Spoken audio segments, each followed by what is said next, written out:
Imagine moving to a You have peaceful no lake right to be community here! only to be hunted by the one person who claims to own it all, the self-proclaimed queen of the HOA. She fines you for breathing, calls the cops when you don't obey, and tries to force you into her empire of rules. But what she doesn't know is the one secret that will shatter her kingdom forever. She isn't my ruler. She's my tenant. This is And I'm her outrageous! landlord. The perfect escape turns into a battle. You have been served, When I first ma'am. bought the little property by the lake, I thought it would be the kind of quiet escape I had always dreamed of. The air smelled fresher there, with a crispness that city neighborhoods had long lost. The lake itself stretched endlessly, shimmering under the sunlight like sheets of silver. For years, I had been planning to own a place where I could disconnect from the chaos of crowded streets, honking horns, and endless meetings. That cabin became my reality, tucked away at the far end of the lake, shielded by tall pines and thick brush. The location was just outside of what most people considered the main community. In fact, when I bought the land, the realtor specifically pointed out that it was not under the HOA's jurisdiction. That had been one of the biggest selling points. No HOA meant no one breathing down my neck about the color of my shutters, the length of my grass, or the style of my mailbox. It meant freedom, a slice of land I could shape in my own way. At first, the place was everything I hoped for. I planted flowers by the porch, kept the lawn neat, and even set up a little dock that stretched into the water. On warm evenings, I would sit at the edge of that dock and watch the sun fade into the horizon, painting the lake in fiery shades of orange and red. Neighbors from the surrounding area would sometimes wave from their boats, but everyone mostly kept to themselves. But peace never lasts long where control is currency. It began subtly, like the faint rumble of a storm before the clouds roll in. Flyers started appearing in my mailbox, neatly folded papers that looked official but weren't. Each one carried the same message: join the Lake Association for the good of the community. The first few times I ignored them. After all, I wasn't obligated. My property deed made it crystal clear I wasn't bound to their HOA. Still, the flyers kept coming. Then came the unexpected visits. A middle-aged woman with neatly trimmed hair and oversized sunglasses appeared at my door one Saturday morning. Though she introduced herself with a forced smile and an over-rehearsed friendliness, her reputation had already reached me. People whispered about her around town, calling her Karen of the Lake. She was known for her relentless pursuit of rules, order, and compliance. To her, the HOA wasn't just an association, it was her kingdom. She stood on my porch, clipboard in hand, explaining that everyone on the lake benefited from the HOA, and therefore everyone should contribute. I listened politely, but firmly told her that my property wasn't part of their jurisdiction. I had no obligation, legal or otherwise, to pay fees or follow their rules. Her expression soured instantly. The mask of neighborly friendliness slipped away, revealing something sharper, colder. From that moment, I knew my peace was under threat. Over. The next few weeks, the pressure intensified. Karen began walking past my house more often, sometimes pausing on the edge of my property as if she owned it. She sent more flyers, then letters, then notices that mimicked legal documents, but were nothing more than scare tactics. Each one warned of community obligations and shared responsibilities, hinting at consequences if I didn't comply.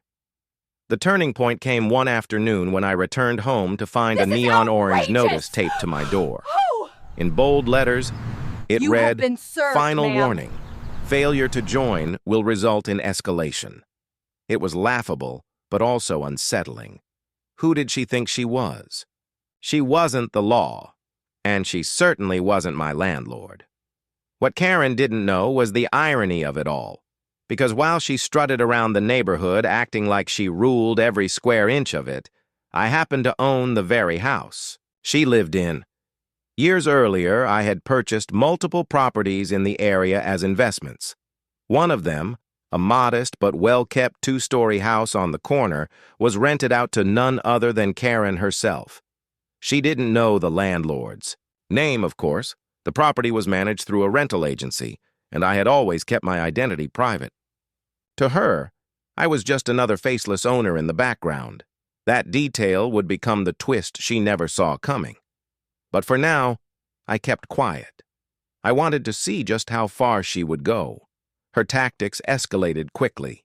She began gossiping about me at HOA meetings, painting me as some kind of outsider who refused to support the community.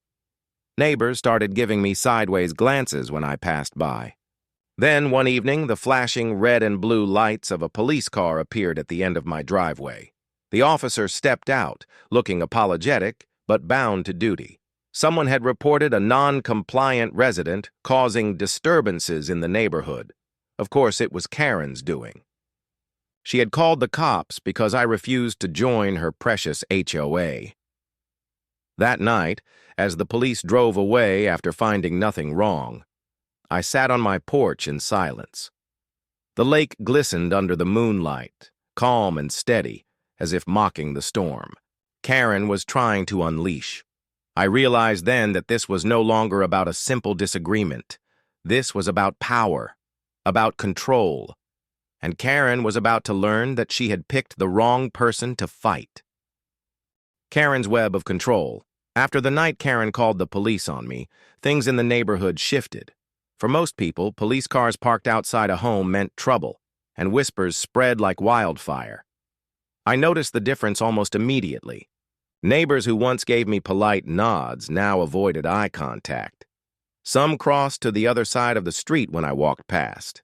Karen had begun weaving her web, pulling strings to isolate me socially before tightening her grip. It was a tactic she had perfected. In the HOA's kingdom, appearances were everything. To Karen, reputation was leverage, and she knew how to weaponize it. She stood at the center of gossip like a spider at the center of its web, waiting for the threads she spun to trap her target. I became her obsession, the one resident who dared resist. I thought ignoring her would eventually wear her down, but the opposite happened. She thrived on resistance. The more I stood my ground, the more determined she became to break me. It was no longer about community fees or association dues. It was about submission. Karen wanted obedience, and I had denied her that. The following week, I noticed strange changes around my property. My trash cans, which I always lined neatly at the edge of the driveway, suddenly went missing. When I asked around, no one seemed to know where they went. A few days later, they reappeared, tipped over and smeared with something foul. My mail, usually on time, began arriving days late, often crumpled as if someone had tampered with it. Small inconveniences began stacking into a pattern that was too deliberate to ignore. Then came the fines. Brightly colored slips of paper appeared tucked under my windshield wipers and pinned to my door. Each one carried absurd charges. Unkempt landscaping, $100. Dock maintenance violation, $250. Unauthorized structure, $500. They looked official, with HOA logos and legal-sounding text, but I knew they held no weight. My property was outside their jurisdiction. Still, Karen distributed these notices like confetti, hoping to wear me down through intimidation. It didn't end there. She weaponized her position at the HOA to target me through neighbors. Boats passing by my dock would blare loud music or leave behind trash near my shoreline. Cars slowed suspiciously near my home late at night, headlights flooding through my windows. Someone even dumped a bag of dead leaves onto my porch, as if to suggest I wasn't keeping the property tidy. I kept my composure, though inside I felt the simmer of anger building. I had chosen this place for peace, but now it felt like living under siege. Still, I didn't confront Karen directly. Instead, I started documenting everything. I saved every notice, photographed every incident, and kept detailed records. If she wanted a war, I would fight it smart. Karen, on the other hand, mistook my silence for weakness. She became bolder, She started patrolling the neighborhood with more frequency, clipboard always in hand, jotting notes as she scrutinized every lawn, every mailbox, every roof shingle. She presented herself as the enforcer, the self-appointed guardian of order. But in truth, her obsession with control had become a sickness. Her obsession with me reached new levels when she launched a campaign to pressure me publicly. At the next HOA meeting, she made me the centerpiece of her speech, rallying the members against the so-called outsider who refuses to contribute. Several residents later told me she waved around the fake fines as evidence of my negligence. She painted me as a freeloader who enjoyed the lake's beauty without paying his fair share. But here's what she didn't realize. Every lie she told, every false accusation she spread, was being meticulously recorded, and I had time on my side. One evening, as I sat on my porch reviewing the stack of fake fines and notices, I couldn't help but smile at the irony. Karen had no idea that the very house she lived in, the place she returned to after her crusades, belonged to me. She paid rent every month without fail, never once missing a payment. To her, it was just a transaction, with a faceless landlord. To me, it was the ace hidden up my sleeve. That secret gave me patience. While she burned through her energy plotting against me, I waited. While she spun lies and staged confrontations, I watched, because I knew that when the time came, her empire would collapse under its own weight. But Karen wasn't done escalating. If her notices and gossip couldn't force me to bend, she was willing to go further. The police call had failed once, but that didn't stop her from trying again. This time she filed complaints with the county, claiming my dock violated environmental regulations and that my home wasn't up to code. Inspectors came out, puzzled by the claims, only to find everything in order. Each time Karen's attempt backfired, her frustration grew, and frustrated people make mistakes. Her breaking point came on a humid afternoon in midsummer. A storm had just passed, leaving the air thick and heavy, the lake swollen and restless. I had just finished repairing a section of the dock when I noticed Karen pacing on the edge of her lawn, phone in hand, gesturing wildly. Minutes later, a county sheriff's truck pulled into my driveway. Karen followed closely behind, her face flushed with triumph.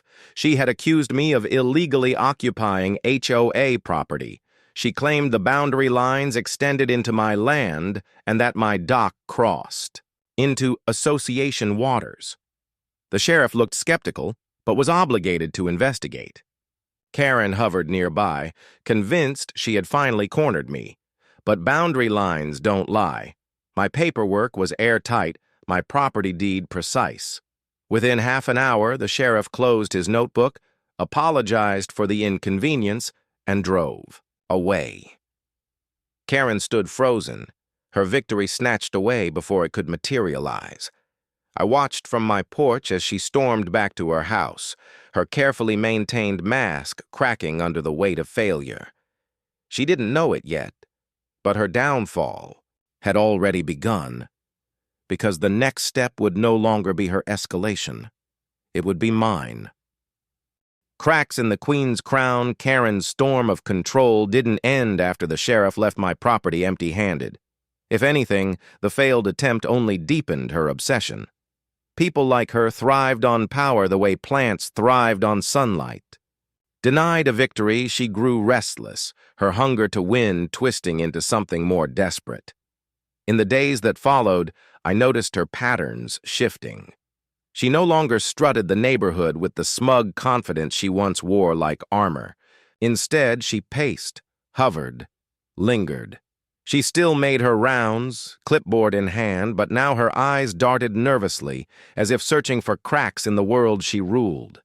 It was the look of someone who had stretched herself too thin.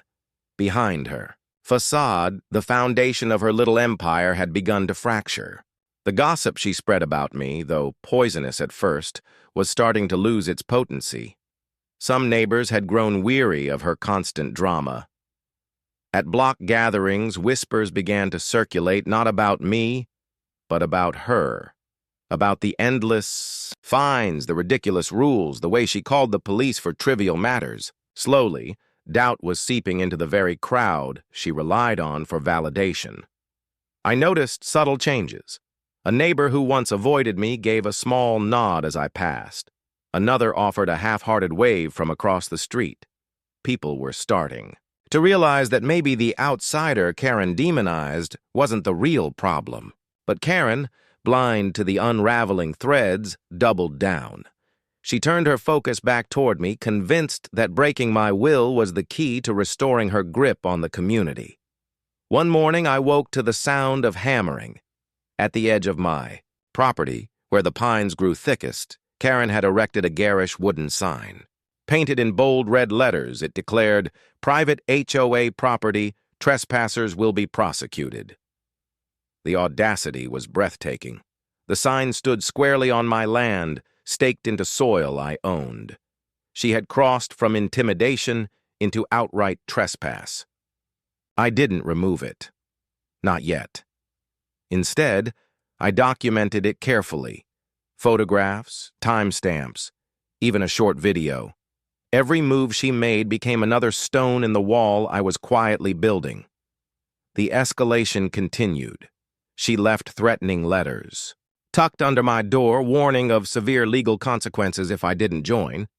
She started walking the boundary lines of my property, muttering to herself, measuring with tape as if she could redraw the map by sheer willpower.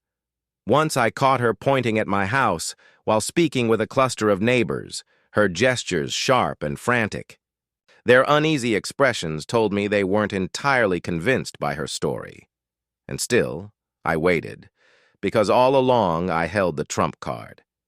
The house Karen lived in, her fortress, her throne, belonged to me. Every month, her rent quietly flowed into my account, a steady reminder of the irony she couldn't yet see, but I didn't rush to reveal it. Timing mattered. To expose myself too soon would only give her a new target. No, I wanted the reveal to land when her power was already crumbling, when the blow would be devastating enough to end her reign for good. That opportunity arrived sooner than I expected. Late one evening, just as the cicadas began their night song and the lake reflected the rising moon, I noticed flashing lights once again turning into my driveway. Another police visit. I wasn't surprised. By now, I had come to expect Karen's theatrics. But this time, it wasn't just one officer. It was two cars, their headlights cutting through the darkness. Karen followed closely behind, practically vibrating with excitement. She had filed yet another complaint, this time alleging that I was running an illegal rental business out of my cabin. According to her, the steady stream of friends and family who occasionally visited me were tenants, and I was operating outside county regulations. The officers were professional but visibly weary. They asked a few routine questions, glanced around, and quickly realized there was no basis for her claims. Karen's voice grew shriller as she insisted they take action, her frustration spilling over in front of them. But the officers eventually shut their notebooks and left, offering me apologetic nods before driving away. Karen stood there in the street, her face pale under the moonlight, breathing hard like a predator denied its prey. For the first time, I saw the cracks in her crown. Her authority, once so absolute, was slipping, and she knew it. The very next day, the neighborhood buzzed. Word spread quickly that Karen had been seen yelling at officers in the middle of the night. Some neighbors found it amusing, others embarrassing. For the first time, laughter began to echo behind her back. That was when I began to move my pieces into place. I contacted the rental agency that managed the property she lived in. As the landlord, I had always stayed in the shadows, content to let them handle the day-to-day. But now I wanted control back in my own hands. Papers were drawn, notices prepared. The legal process, slow but deliberate, began ticking forward. Meanwhile, I kept playing my part. I remained calm, quiet, unshaken, while Karen grew louder, more frantic. Every time she pushed, she only revealed more of her instability to the people around her. Her need for dominance had consumed her, blinding her to the reality that she was digging her own grave. By midsummer, the atmosphere in the neighborhood had changed entirely. The whispers had grown into conversations. People began questioning why they paid so much in HOA fees only to fund Karen's endless crusades. Attendance at meetings declined. Volunteers for her initiatives dried up. Her once loyal base was beginning to slip away, one disillusioned neighbor at a time. And all the while, she still had no idea that the landlord who held the deed to her home was the very person she was trying to crush. I remember standing on my dock one evening, the sky painted with streaks of pink and gold, thinking about the irony. Karen believed she was tightening a noose around me, but in truth the rope was coiling around her own neck. Her downfall was coming. And soon, she would face a reality she could never have imagined, that the man she tried to break was the one person she could never escape. The turning tide, Karen's desperation became the talk of the lake. Where once her words had carried weight, now they sounded shrill and unhinged. The neighbors who once lined up behind her began pulling back. Invitations to barbecues grew fewer. Doors closed a little quicker when she came walking with her clipboard, and whispers followed in her wake. Yet she refused to see it. To Karen, her slipping control wasn't a sign to stop, it was a sign to press harder. She began drafting new rules for the HOA, ones that seemed absurd even by her standards. She proposed curfews for boat usage, restrictions on lawn decorations, mandatory inspections of home exteriors every 3 months. Her obsession with control seeped into every corner of life around the lake, but this time, resistance met her demands. A few brave neighbors began to push back, questioning her authority in meetings, asking for financial transparency, challenging the endless fines. Her voice, once the loudest in the room, was now drowned out by grumbles of discontent. I watched it all unfold with quiet satisfaction. Karen's empire was crumbling from within, and soon the final blow would come from me. The papers I had filed through the rental agency were moving forward. Karen had been served notice that her lease would not be renewed. It was standard, clean, and perfectly legal.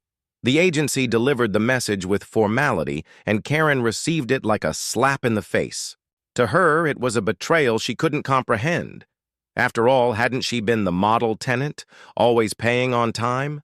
But she didn't know the truth, that her landlord had grown tired of her antics long before the paperwork was signed.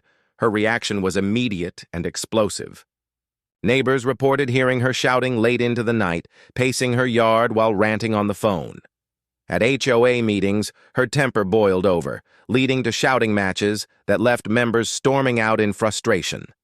The Queen of the Lake had become its embarrassment. But Karen wasn't the kind to go quietly. She doubled down once more, convinced that her battle against me was the root of her problems. If she could just force me to bend, she believed, she could restore her standing. One evening, as the sun sank low and painted the lake in fiery hues, I found a letter nailed to my door. Unlike her previous notices, this one was venomous. It accused me of destroying the community, of being a parasite, of undermining everything the HOA stood for. At the bottom, in bold handwriting, she declared, "You will regret this." I didn't feel fear. I felt pity, because by then the endgame was already in motion. As Karen flailed, the truth about her began to surface. Neighbors whispered about how she mismanaged HOA funds, about how many of the fines she issued never seemed to go anywhere official. The more people dug, the more questions arose. Meetings that once ended with applause now ended in shouting and walkouts. The once unshakable Karen was drowning in a tide of her own making, and then came the day she least expected. It was a warm afternoon when the letter arrived at her doorstep, a formal notice from her landlord. Her lease would not be renewed. She had 60 days to vacate the property she had long considered her throne. She stormed into the rental office, demanding answers, only to be told the decision was final. Her anger boiled, but for the first time, she found herself powerless. Neighbors watched as the woman who once barked orders and threats began packing boxes. The clipboard disappeared, the patrols ended, and the endless stream of notices came to a halt. The irony of it all was delicious. Karen had spent months trying to control me, trying to drive me out, never realizing that the home she ruled from was mine to give or take. And soon, she would learn the truth. Because I wasn't just evicting her. I was going to reveal who her landlord truly was. The landlord revealed. The day of revelation came quietly, without drama on my part. I didn't need theatrics. The truth itself was powerful enough. Karen had called for an emergency HOA meeting, one last attempt to rally her dwindling followers. Word spread quickly, and though attendance had dropped in recent months, a decent crowd gathered in the community hall. Curiosity drove them there, more than loyalty. Everyone wanted to see what the infamous Karen would do next. I decided it was time. I entered the hall quietly, slipping into the back as Karen launched into her tirade. She was red-faced, her voice sharp as she railed against outsiders and parasites. She waved fake fines in the air, desperate to reignite the fire of her followers. But instead of applause, she was met with crossed arms and skeptical stares. When she finally paused for breath, I stepped forward. The room turned as I made my way to the front, the stack of documents I had been compiling tucked neatly under my arm. Karen froze, her expression twisting as she realized who had just interrupted her performance. Calmly, I laid the papers on the table. Photographs of her trespassing, copies of fake fines, records of police reports she had filed against me. The room murmured as neighbors leaned forward, scanning the evidence. And then, I dropped the final piece. I revealed the deed to her house. My name, my signature. The proof that the property she had called her own, the fortress from which she had waged her war, belonged to me. The silence that followed was electric. Karen's face drained of color, her mouth opening and closing without sound. The neighbors erupted, not in anger at me, but in disbelief at her. Laughter, gasps, whispers filled the hall. For months, she had painted me as the villain, only for the truth to expose her as the tenant of the very man she had tried to destroy. Karen's reign ended that night. Whatever scraps of support she had clung to dissolved in the face of humiliation. She stormed out of the hall, her clipboard clutched tight to her chest, but no one followed. For me, it was victory, but not one I celebrated with gloating. I didn't need to rub salt in the wound. The truth was enough. The neighbors, now free, from her grip began to talk about reforming the HOA, about electing new leadership, about moving on from the drama that had poisoned their community. As for Karen, her time was up. The aftermath of the Queen's fall. The weeks that followed were quiet in a way I hadn't experienced since first moving to the lake. Without Karen's constant patrols and threats, the air seemed lighter, the neighborhood calmer. The false notices stopped, the gossip faded, and the police no longer appeared at my doorstep. Karen, meanwhile, began the slow process of moving out. Neighbors watched with a mixture of curiosity and relief as boxes piled on her porch, as the once proud queen packed away her things in silence. The clipboard never reappeared. Her reign was over. When moving day finally came, there was no fanfare, no tearful goodbyes.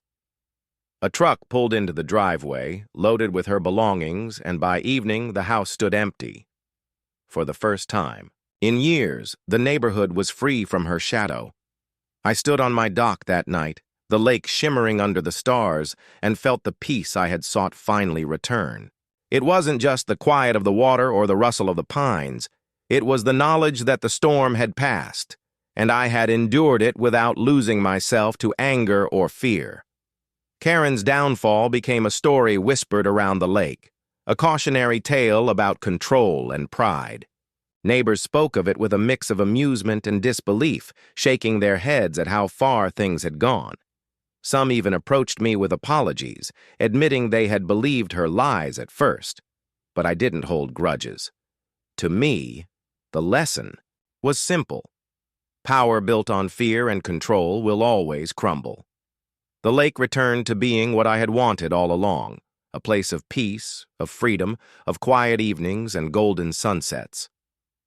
My home stood firm, untouched by the storm that had tried to consume it. And Karen, wherever she went, carried with her the memory of a battle she could never win. Because in the end, she had never realized the truth until it was too late. I wasn't just her neighbor. I was her landlord, and that irony would echo long after she was gone.